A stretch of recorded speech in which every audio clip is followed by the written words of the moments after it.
masyarakat yang ada di sekitar sini sebelum ataupun sesudah pembangunan ini ada? Apakah mengalami perubahan dari merekanya? Daerah-daerah yang sudah kita tata jadi tidak kumuh lagi. Sahabat PUPR, jumpa lagi di podcast OCK, Obrolan Cipta Karya.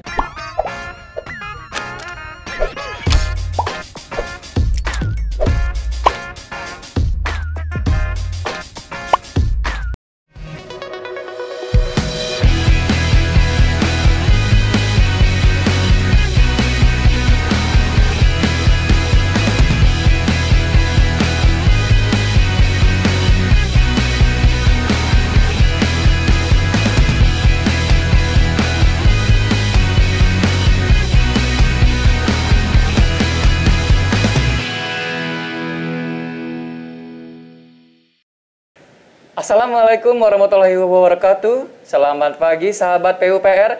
Jumpa lagi di podcast OCK, Obrolan Cipta Karya, yang akan membahas seputar bidang keciptakaryaan dan bidang ke-PUPR-an. Perkenalkan, saya Bayu Nadi sebagai pembawa acara episode 7 kali ini yang akan membahas peran Pokja PKP dalam keberlanjutan kegiatan peningkatan kualitas perumahan kumuh dan permukiman kumuh. Untuk ini kita sudah ada kedatangan narasumber, 2 orang wanita hebat. Kenapa saya bilang hebat? Kita lihat dulu viti keseharian mereka.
Dua wanita hebat sudah berada di sini.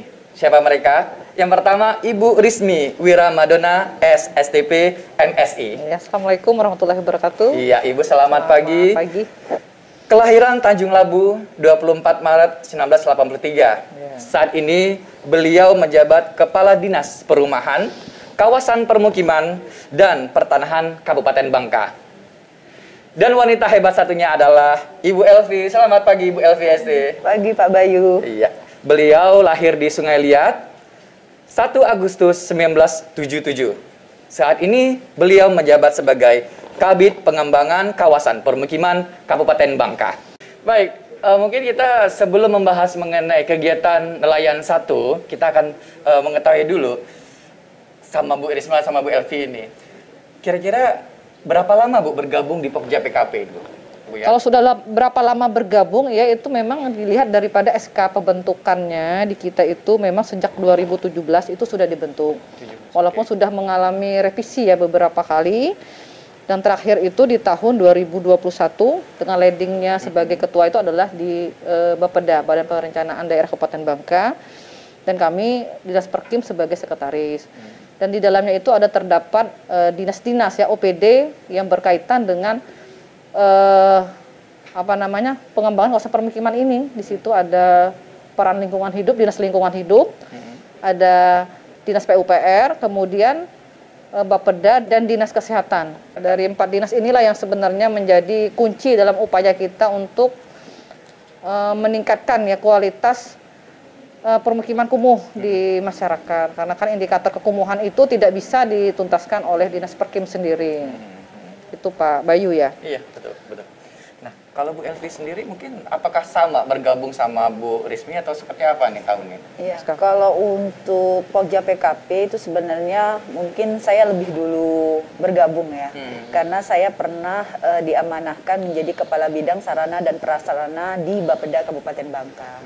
Nah, kebetulan memang kewenangan ataupun tupoksi yang di bawah bidang sarana dan prasarana itu memang binangi masalah Pokja PKP ini. Jadi mungkin sedikit banyak saya mengetahui terkait bagaimana kinerjanya sejak tahun 2018 saya sudah bergabung di Bapeda. Iya, seperti itu. Oh, gitu ya. Nah, dalam memahami substansi Pokja PKP ini, bagaimana pendampingan yang dilakukan oleh tim Korkot Kabupaten Bangka? Betul sekali. Bagaimana Bu Rismi itu? Begini ya, jadi tim Korkot ini memang dibentuk koordinator kota ya, dibentuk dalam rangka sebagai manajer ya, fungsinya itu sebagai manajer sebenarnya. Lebih banyak ke fungsi fasilitator dan dia menghubungkan pelaku-pelaku kepentingan ya. Jadi harus selalu ada mendampingi dalam setiap kegiatan Pokja PKP ini. Jadi arah dan tujuan terus program sasaran ingin dicapai itu menjadi jelas begitu arahnya. Jadi seperti itu, dan hubungan yang terbangun dengan Korkot kita yang ada Kabupaten Bangka ini memang luar biasa sekali, terbangun dengan sangat-sangat amat baik ya, saya katakan demikian. Ya karena kita tahu kita sudah menyamakan persepsi ya bahwa ini arah dan tujuannya memang kita dalam rangka untuk menuntaskan ya permasalahan permukiman kumuh yang ada di Kabupaten Bangka. Ya seperti itu. Tapi dalam hal ini emang sudah lama mengenal Bu dengan Kotaku mungkin Bu? Ya Kotaku ini kan dia mengusung platformnya itu kolaborasi ya. Kolaborasi, otomatis kolaborasi itu di dalamnya ada koordinasi, ada penyamaan persepsi antar kepentingan kelembagaan, dan itu kan sebenarnya tidak mudah ya pekerjaannya. Karena akan melewati mungkin birokrasi yang mungkin agak kesulitan lah seperti itu ya kan. Dengan adanya kolaborasi kita mengenyampingkan ego-ego sektoral tentunya dalam upaya kita menuntaskan permasalahan yang ada di masyarakat. Saya kira itu yang paling penting ya kan. Iya. Berarti sangat terjalin kolaborasinya Ibu ya. Iya, kalau nggak terjalin ya nggak terbangun lah mungkin pada saat ini ya. Betul. Jadi kita selalu diskusi setiap waktu, kita selalu sama-sama. Alhamdulillah tim Korkot Kabupaten Bangka sangat solid membantu kami Pemkab Bangka ya dalam kita mengusulkan program kegiatan. Selagi-lagi tujuannya itu tadi untuk menuntaskan permasalahan pemukiman kumuh yang ada di Kabupaten Bangka. Seperti itu Mas Bayu ya. Luar biasa sekali ya pemirsa. Nah, ke Bu Rismi lagi nih. Jika kita melihat perjalanan kegiatan Pokja PKP di Kabupaten Bangka ini, kita lihat juga kesibukan Bapak Bupati ya Bu ya, yang sangat aktif ikut dalam memfasilitasi kegiatan penanganan kumuh. Iya betul sekali. Nah, gimana pendampingan yang dilakukan oleh Pokja PKP kepada kepala daerahnya Bu?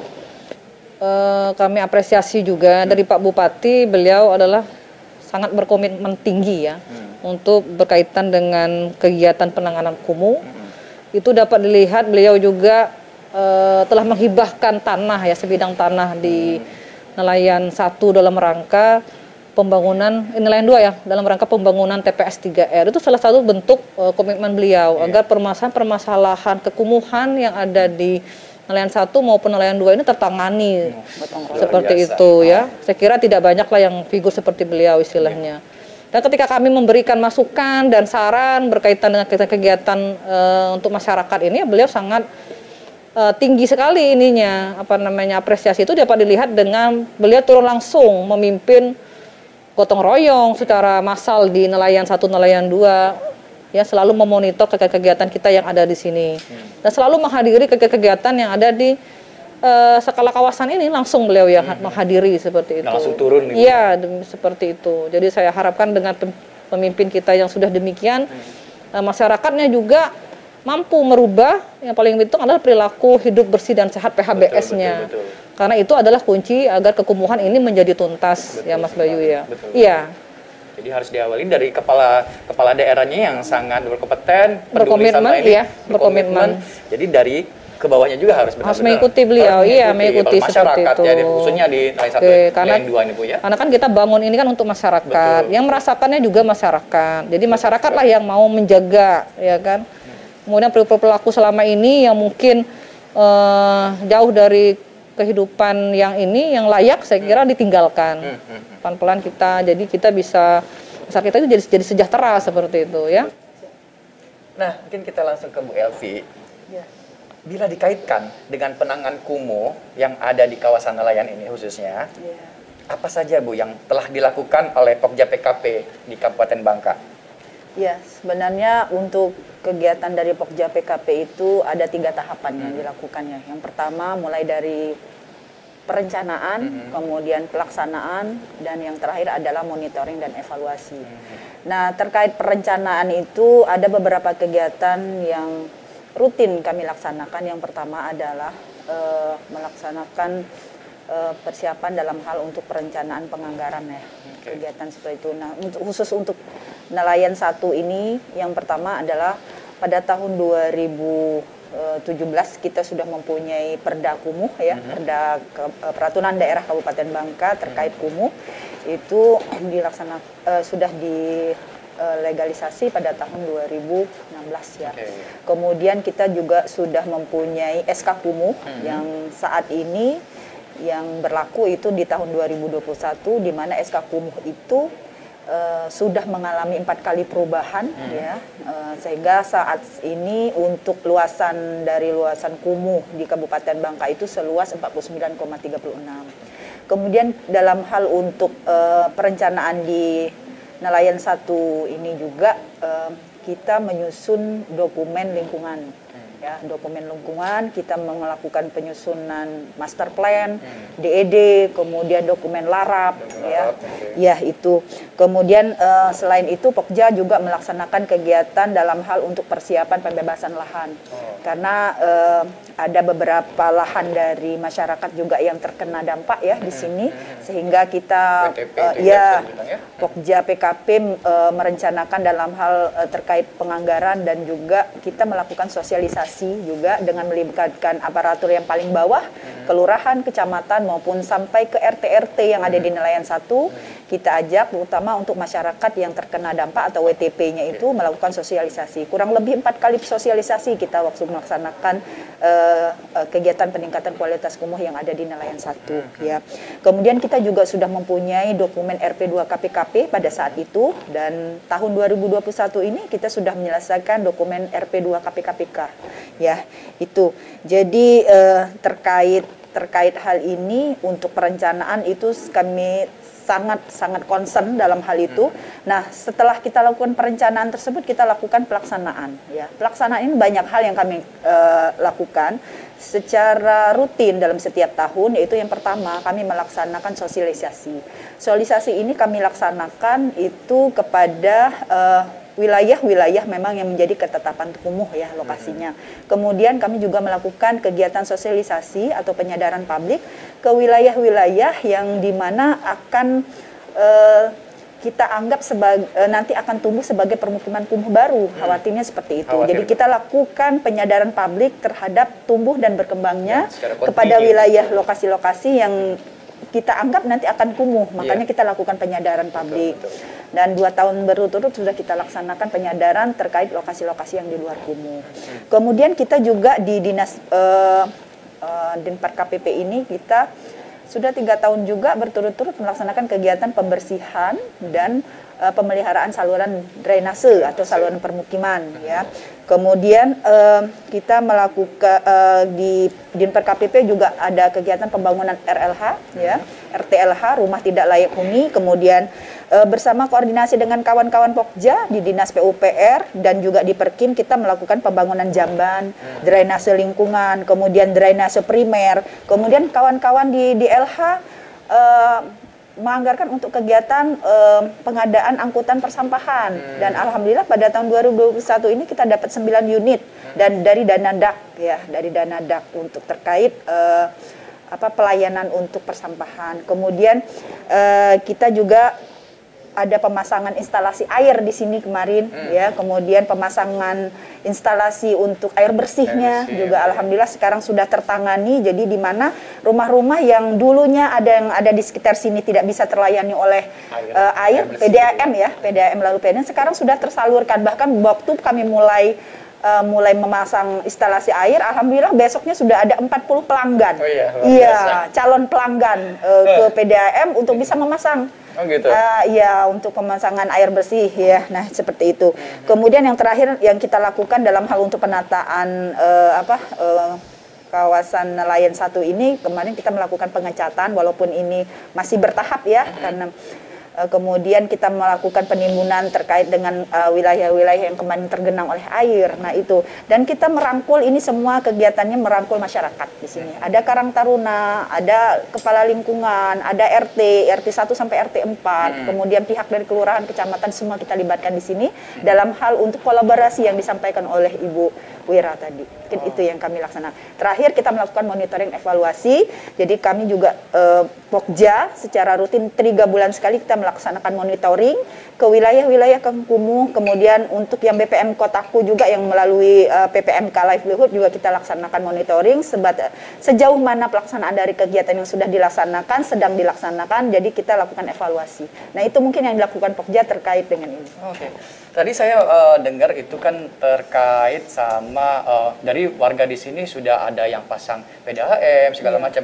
Berarti itu salah satu bentuk kolaborasi ya Bu ya, kolaborasi betul. Pokja atau pemerintah daerah dengan para CSR di sini. Iya. Selain PDAM, CSR apa lagi Bu biasanya di sini Bu? Jadi kalau untuk yang kawasan nelayan 1 khususnya itu kurang lebih ada 5 bantuan CSR ya dari pihak swasta yang berkolaborasi di kita. Yang pertama adalah PT Timah.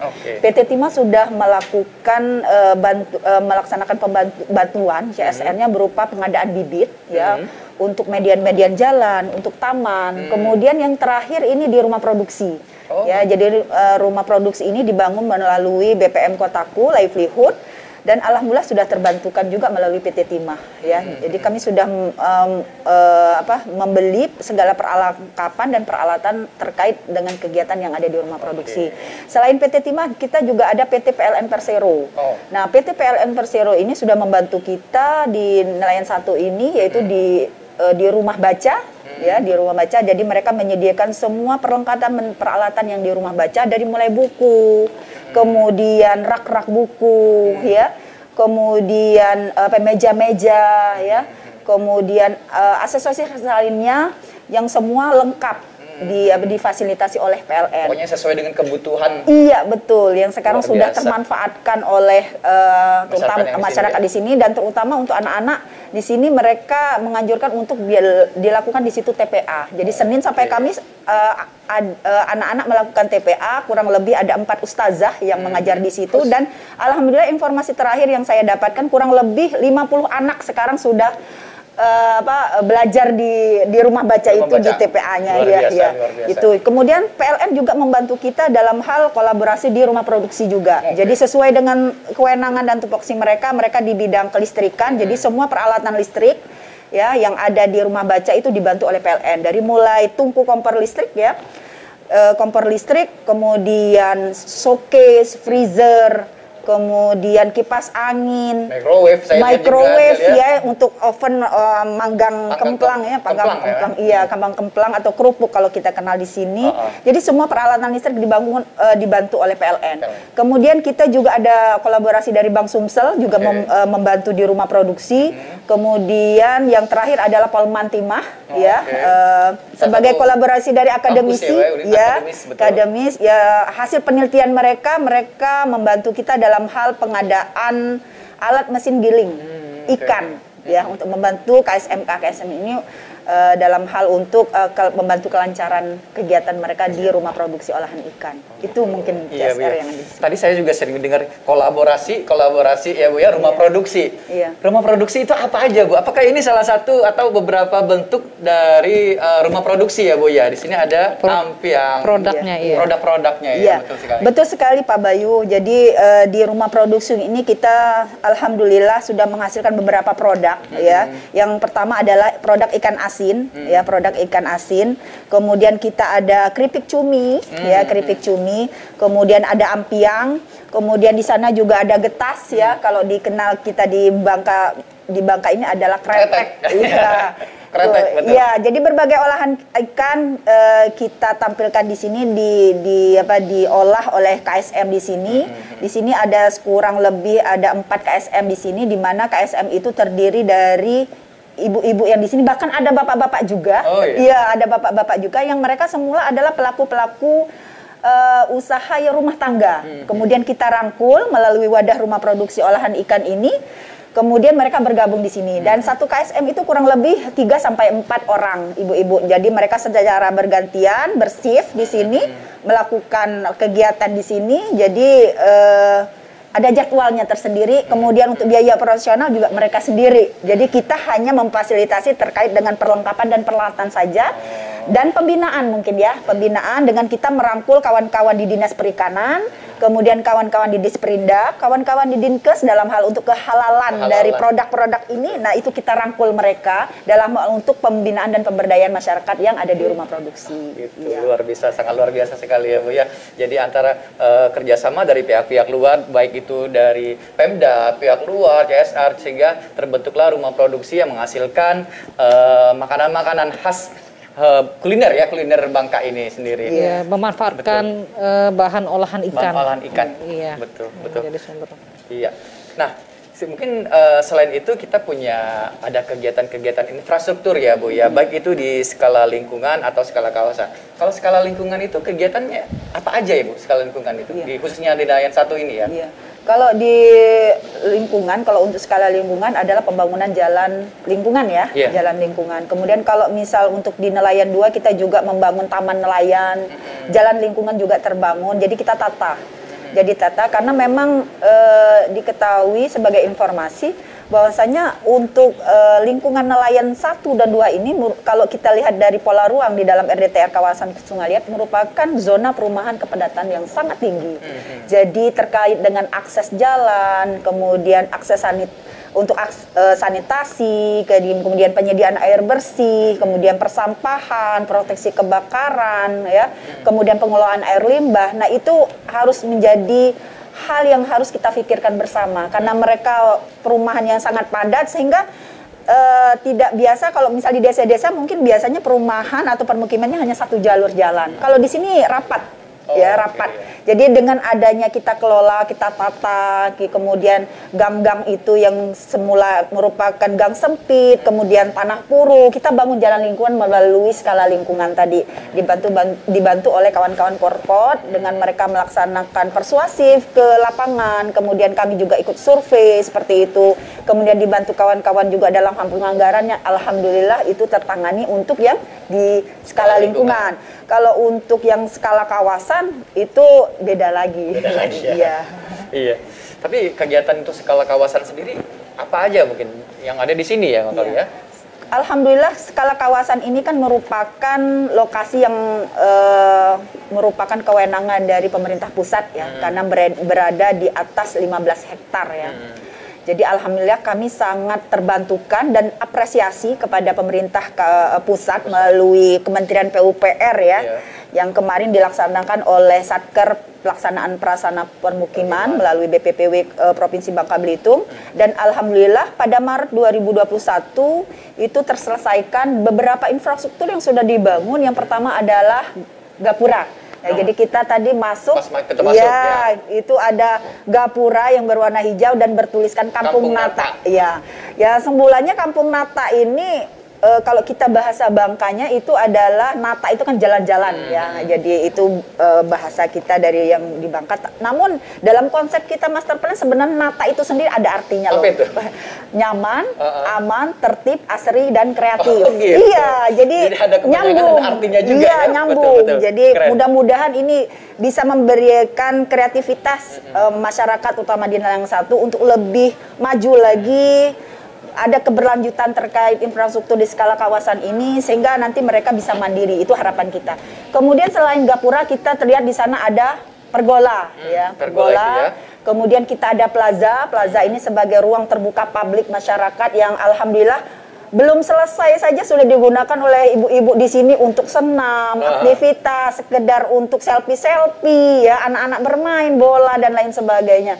Kemudian kita juga punya kafetaria. Kafetaria ini akan difungsikan nanti oleh UMKM juga yang di sini kita rangkul dari Nelayan 1 sampai Nelayan 4. Ini kita sedang menginventarisir siapa-siapa nanti orang-orang yang akan berjualan di situ, kita rangkul mereka. Jadi kita lebih memprioritaskan mereka-mereka yang memang berada di sini dulu, ya. Jadi kita prioritaskan masyarakat yang ada di sini dulu untuk berjualan. Jadi mereka menikmati dan merasa memiliki lah ibarat kawasan nelayan ini. Betul. Kemudian kita punya rumah baca yang saya bilang tadi ya. Sekarang sudah aktif ya. Selain sebagai tempat untuk sebagai ruang baca masyarakat umum juga digunakan TPA ya. Kemudian kita punya rumah produksi, kita punya tambat labu, ya, yang digunakan oleh para nelayan. Ya. Luar biasa sekali, jadi banyak banget kegiatan yang ada di skala lingkungan dan skala kawasan ini ya. Baik, terima kasih. Ya baik, sahabat PUPR, mungkin tadi kita sudah mendengar cerita dari Ibu Rismi dan Ibu Ilvis terkait bagaimana Pokja dan Pokja dan pemerintah daerah itu dan CSR lainnya bekerja sama untuk membangun kegiatan skala kawasan ini. Untuk itu mungkin kita tanya lebih dalam lagi terkait kegiatan tersebut ya.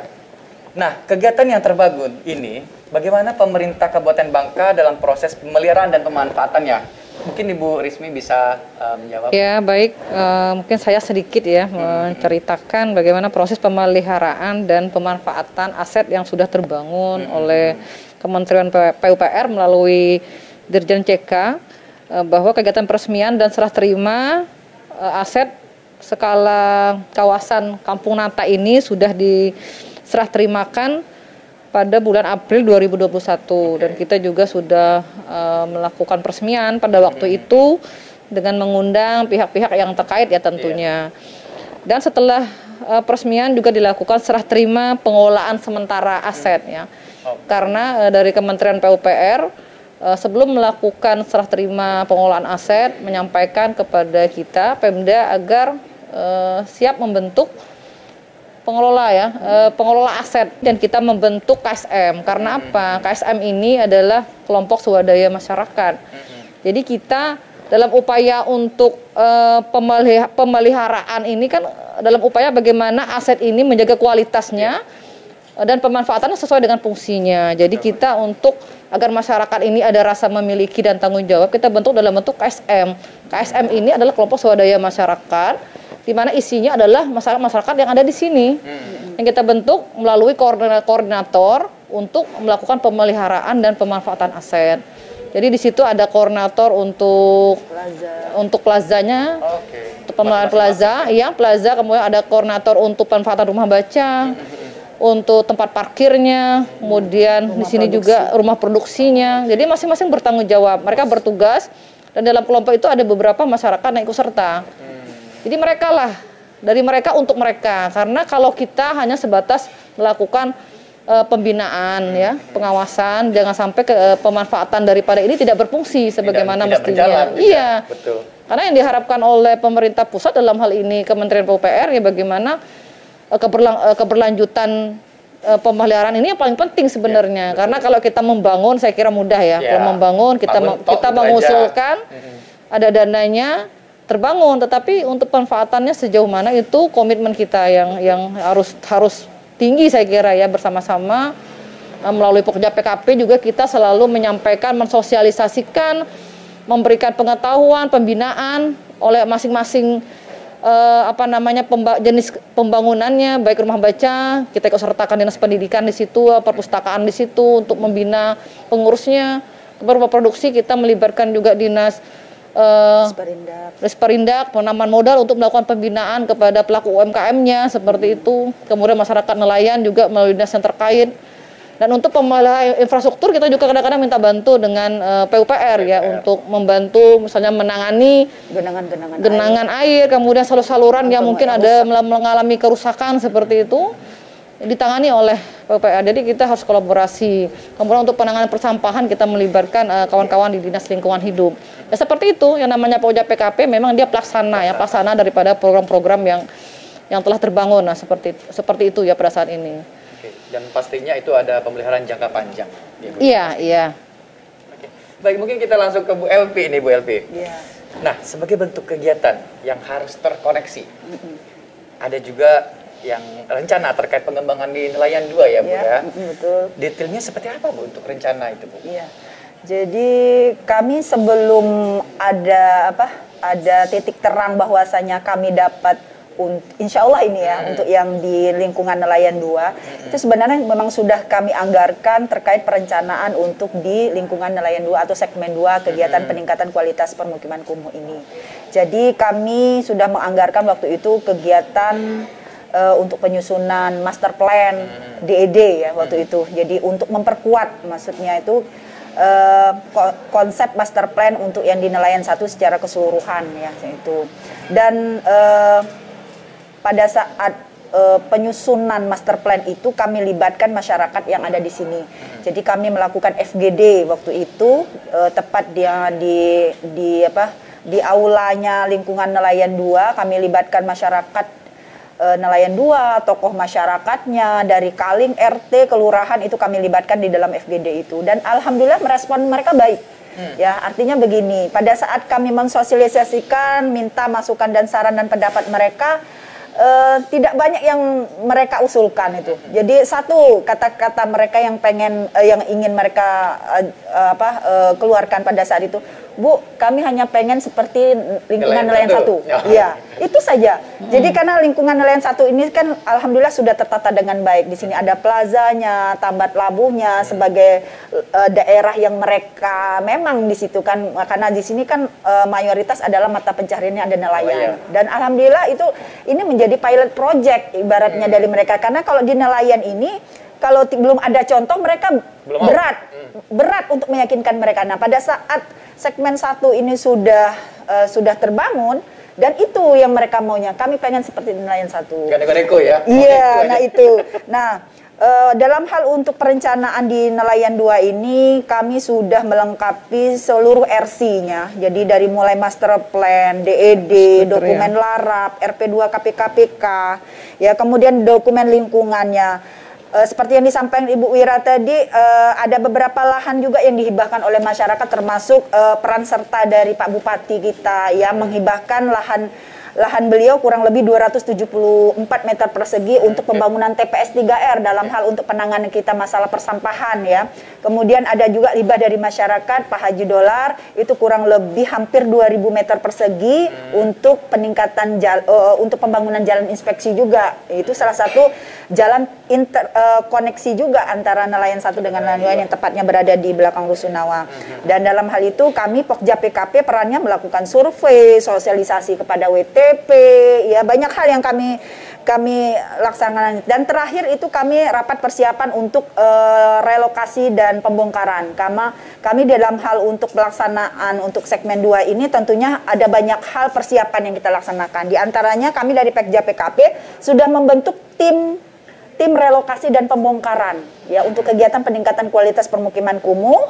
Langsung SK ini ditandatangan Pak Bupati dengan melibatkan beberapa OPD yang diketuai oleh Pak Sekda, kemudian Bapeda, kemudian kawan-kawan dari DLH, kemudian dari Satpol PP, dari Dinsos, kemudian Kecamatan Sungaliat, Camat Sungaliat, RT di lingkungan nelayan 2, Karang Taruna dan masyarakat. Jadi kami libatkan beberapa item-item tersebut kami tuangkan di dalam SK dan di keterlibatan semua stakeholder lah dalam hal untuk relokasi dan pembongkaran nanti.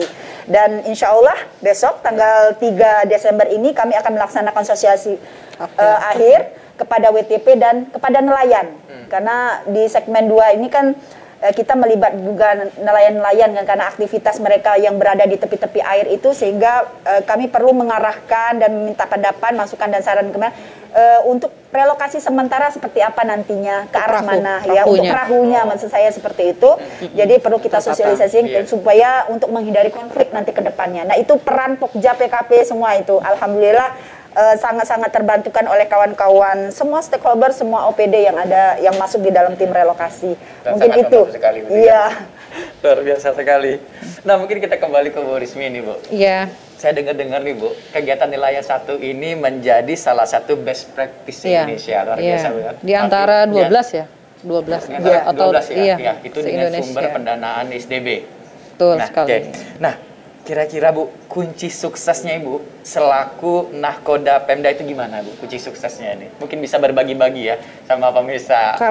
Karena begini ya, saya melihat yang pertama yang paling penting itu adalah komitmen pimpinannya. Dalam hal ini mungkin Pak Bupati kita sangat support. Ketika di awal itu mengalami permasalahan lahan, pembebasan, beliau sudah langsung merapatkan untuk melakukan pembebasan lahan, akses jalan pada waktu itu.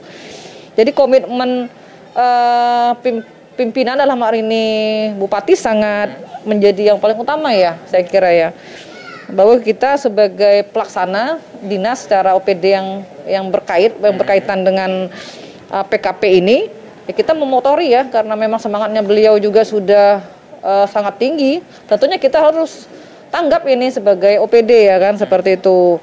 Dan juga mengimplementasikan bahwa pemerintah daerah itu selaku nakhoda adalah Pemkab Bangka itu sendiri sebagai pemilik program, bukan hanya sekedar penerima kegiatan. Artinya Pemda harus berperan aktif dalam menetapkan lokasi, menyusun perencanaan, kemudian menentukan metode pelaksanaan yang sesuai dengan kebutuhan daerah.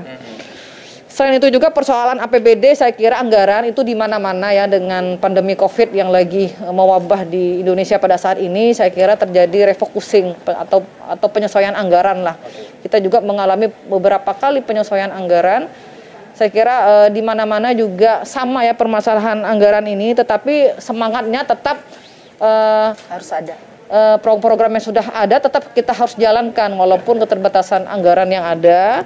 Namun secara substansi kita juga sebagai OPD dinas maupun pekerja PKP harus mau bekerja ikhlas. Itu yang paling utama, bahwa kegiatan ini betul-betul sangat dibutuhkan masyarakat dan manfaatnya betul-betul sangat dirasakan oleh masyarakat. Jadi silakan Bapak Ibu nanti bisa mengambil testimoni dari masyarakat yang ada di sekitar sini sebelum ataupun sesudah pembangunan ini ada. Apakah mengalami perubahan dari merekanya, terutama untuk yang di sekitar skala kawasan ini ya. Tadinya mungkin rumahnya yang dapurnya menghadap ke ini ya, sekarang sudah terasnya menghadap ke jalan begitu. Jadi lebih tertata. Dan kami berkomitmen untuk melakukan penataan rumah-rumah masyarakat ya.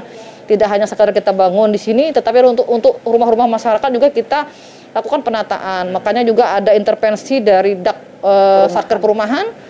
Untuk rumah-rumah yang tidak layak huni juga kita intervensi melalui pembangunan perumahan tidak layak huni ya, perumahan pembangun dak swadaya. Tahun ini dapat 37 unit rumah di sini di daerah Nelayan ini. Nelayan 2 dan Paripakir ya, daerah-daerah yang memang masuk dalam kawasan kumuh. Jadi kita gempur rumahnya, kita bangun skala kawasannya, infrastrukturnya. Jadi untuk menuntaskan luasan kumuh yang ada di Kabupaten Bangka. Dan alhamdulillah memang pada saat ini sudah tertangani. Yang dulunya itu sebanyak seluas 73,6 hektar, sekarang menyisakan 49,36, jadi tertangani sebanyak 24 hektar. Karena untuk lainnya mungkin kita nanti akan memfokuskan lagi ya, karena itu ya. Iya, itu ada di daerah Belinyu, Kelurahan Mantung, kemudian ada di daerah Paripakir, masih dalam Kelurahan Sungai Liat, Hos-Cokro sedikit, itu nggak banyak, tetapi karena ada permasalahan indikatornya masuk ke dalam daerah kawasan kumuh. Ya seperti itu Pak Mas Bayu ya. Oke. Ya mungkin kita langsung ke Bu Elvi nih terkait pesan dan harapan Ibu kepada semua pihak terkait penanganan kumuh, perumahan kumuh dan permukiman kumuh. Gimana Ibu pesan dan harapannya? Ya, kalau menurut saya dalam hal untuk penanganan perumahan kumuh dan permukiman kumuh ini kita harus melibatkan semua stakeholder ya, pemangku kepentingan, dari mulai yang paling bawah lah ibaratnya seperti itu. Dari aparatur yang ada di kelurahannya, kemudian kecamatannya, RT, Kaling, ya, kemudian OPD melalui Pokjanya, ya, Pokja PKP, kemudian pemerintah daerahnya yang paling tinggi DPRD, bupatinya, ya, kemudian pihak swasta, ya, kemudian BUMN, BUMD, yang paling penting adalah masyarakatnya. Ya. Nah itu yang paling penting. Jadi pesan saya agar semua yang sudah dibangun, baik itu di skala lingkungan, kemudian skala kawasan dalam hal penanganan perumahan kumuh dan permukiman kumuh ini harus tetap terjaga dan dipelihara, dan yang paling penting adalah ada keberlanjutan terkait ini ya. Nah, itu pesan saya dan harapan saya, peran aktif dari semua pemangku kepentingan tadi ya harus terus ditingkatkan seperti itu. Kemudian terkait untuk kegiatan peningkatan kualitas permukiman kumuh ini juga harus terus berlanjut lah, ibaratnya seperti itu. Kemudian terkait sosialisasinya juga harus tetap dilaksanakan, harapan saya seperti itu ya, harus tetap berjalan. Kemudian terkait daerah-daerah yang memang tidak kumuh, nah harus tetap kita lakukan sosialisasi juga. Jangan sampai akan menjadi kumuh ya, tumbuh berkembangnya menjadi kumuh, permukiman kumuh baru. Maksud saya ya harus dipertahankan, ditingkatkan segala aspek terkait 7 aspek atau indikator terkait jalan lingkungannya ya, diperhatikan, dipelihara. Kemudian sanitasinya, penyediaan air minumnya, pengelolaan persampahannya harus benar-benar tertangani dengan baik ya. Kemudian pengelolaan air limbahnya juga harus terakses semua ya, dari semua sekian masyarakat misalnya yang ada di desa maupun kelurahan. Nah itu, dan yang paling penting yang terakhir harapan saya itu agar masyarakat dapat memelihara dan menjaga infrastruktur yang sudah terbangun, dan yang paling penting lagi kesadaran mereka harus dirubah ya, harus melakukan ataupun berperilaku bersih dan sehat atau PHBS itu harus tetap dilaksanakan seperti itu. Jadi jangan sampai daerah-daerah yang sudah kita tata jadi tidak kumuh lagi seperti itu ya. Seperti itu, ini harapan saya. Ya. Nah, mungkin terakhir ke Bu Rismi nih. Sama nih pertanyaannya Bu ya. Iya, pesan dan harapan Bayu. Ibu gimana Ibu? Berkaitan dengan pesan dan harapan saya selaku Kepala Dinas Perumahan Kawasan Permukiman dan Pertanahan Kabupaten Bangka, sekaligus dalam Pokja PKP, tadi menambahkan apa yang disampaikan Bu Elvi bahwa pentingnya kolaborasi ya, itu sudah pasti. Penting banget. Iya, dan yang paling utama itu komitmen kita, komitmen membutuhkan komitmen pemerintah daerah yang sangat tinggi dan didukung oleh tingkat partisipasi masyarakat yang sangat berperan di dalamnya. Itu baru bisa berhasil, bisa dikatakan berhasil penanganan kumuh. Dan juga pesan saya, apa-apa yang sudah terbangun, aset-aset pemerintah juga mengeluarkan dana yang tidak sedikit dalam proses, dalam pembangunan ini. Mari kita rawat dan kita jaga sama-sama. Paling tidak dimulai dari diri kita sendiri, dari masyarakatnya. Yuk kita bergotong royong, membersihkan lingkungan kita, ya, menjaga lingkungan kita, melakukan penataan-penataan. Jadi anak cucu kita juga hidup dengan nyaman, layak huni, produktif, dan tentunya berkelanjutan. Saya kira itu ya. Yang pasti jadi sehat. Betul. Yang pasti sehat. Ya, nyaman, anak-anak kita sehat ya. Nanti dari lingkungan-lingkungan yang demikian, yang sehat seperti inilah, anak masyarakat kita akan tumbuh jadi masyarakat yang cerdas nanti, masyarakat yang sejahtera. Kemudian kawasan kumuh ini juga tidak istilahnya dipandang sebelah mata ya kan, karena seringkali kekumuhan itu sesuatu yang terabaikan dalam proses pembangunan di kita itu seperti itu, padahal tidak demikian. Dalam rangka kita menciptakan keadilan sosial bagi seluruh rakyat Indonesia, makanya kita melakukan penanganan permukiman kumuh seperti saat ini yang digaung-gaungkan oleh pemerintah kita. Ya, baik sahabat PUPR, semoga obrolan kita dengan para narasumber ini yang mungkin saya bisa menitik beratkan Bu ya, atau menarik garis bawah bahwa Pokja PKP ini sangat berperan tinggi dan berkomitmen dalam upaya penanganan perumahan kumuh dan permukiman kumuh. Semoga sahabat di rumah bertambah ilmu, pengetahuan, dan wawasannya. Dan semoga podcast ini sangat bermanfaat untuk kita semua. Saya Bayu Nadi dan kru yang bertugas hari ini mengucapkan terima kasih dan sampai jumpa di episode berikutnya. Salam Ochika.